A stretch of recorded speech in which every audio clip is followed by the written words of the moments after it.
హైదరాబాద్లో మరో ఘరానా మోసం వెలుగులోకి వచ్చింది. ఎర్రగడ్డకు చెందిన డాక్టర్కు ఫేస్బుక్లో పరిచయమైన మహిళ 14,50,00,000 కాజేసింది. సిఎన్సి కంపెనీలో పెట్టుబడులు పెడితే రెట్టింపు లాభాలొస్తాయని ఆ డాక్టర్ని నమ్మించి భారీగా సొమ్ము రాబట్టింది. మోసపోయినట్టు గ్రహించిన డాక్టర్ సైబర్ సెక్యూరిటీ బ్యూరోకు ఫిర్యాదు చేశారు. అపరిచిత వ్యక్తుల నుండి వచ్చే ఫ్రెండ్ రిక్వెస్ట్ల విషయంలో అప్రమత్తంగా ఉండాలని cyber security bureau DSP KVM Prasad తెలిపారు.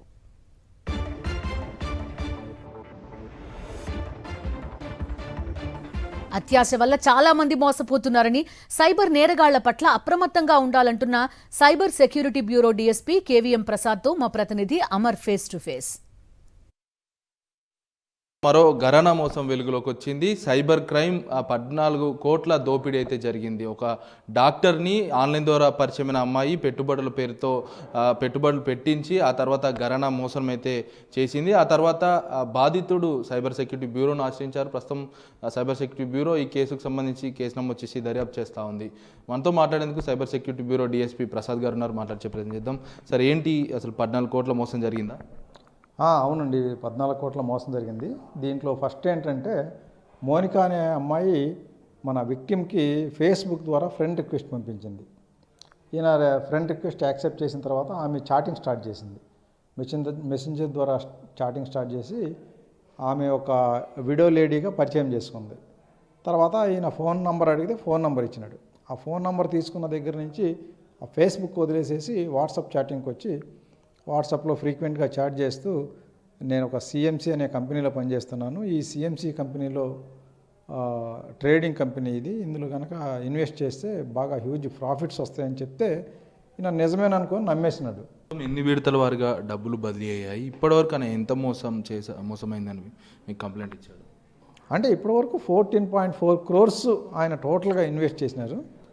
3rd September నుంచి కంటిన్యూస్గా డబ్బులు వేస్తూనే ఉన్నారు.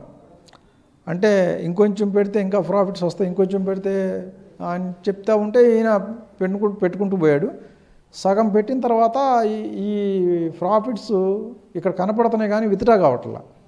విత్డ్రా కానప్పుడు ఏం చేశారంటే కంపెనీ మీకు ఆటోమేటిక్గా ఇంకా కొన్ని షేర్స్ అలాట్ చేసేసింది, అవి కూడా తీసుకోవాలని చెప్పి ఇలా 14 crores వరకు ఇన్వెస్ట్ చేయించారనమాట. సిఎంసి కంపెనీకి సంబంధించి మీరేమన్నా వెరిఫై చేశారా? సిఎంసి కంపెనీ పాత్ర ఏమైనా ఉందని?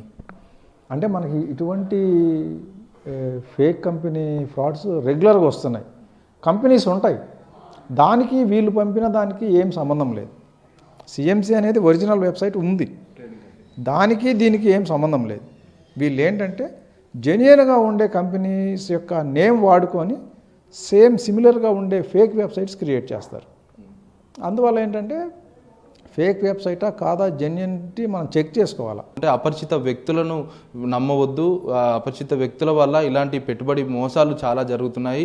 ఒకవేళ మోసపోతే మాత్రం 1930 కానీ లేకుంటే cybercrime.gov.in వెబ్సైట్ ద్వారా కానీ ఫిర్యాదు చేయొచ్చని కూడా డిఎస్పీ ప్రసాద్ చెప్తా ఉన్నారు. Vote studio.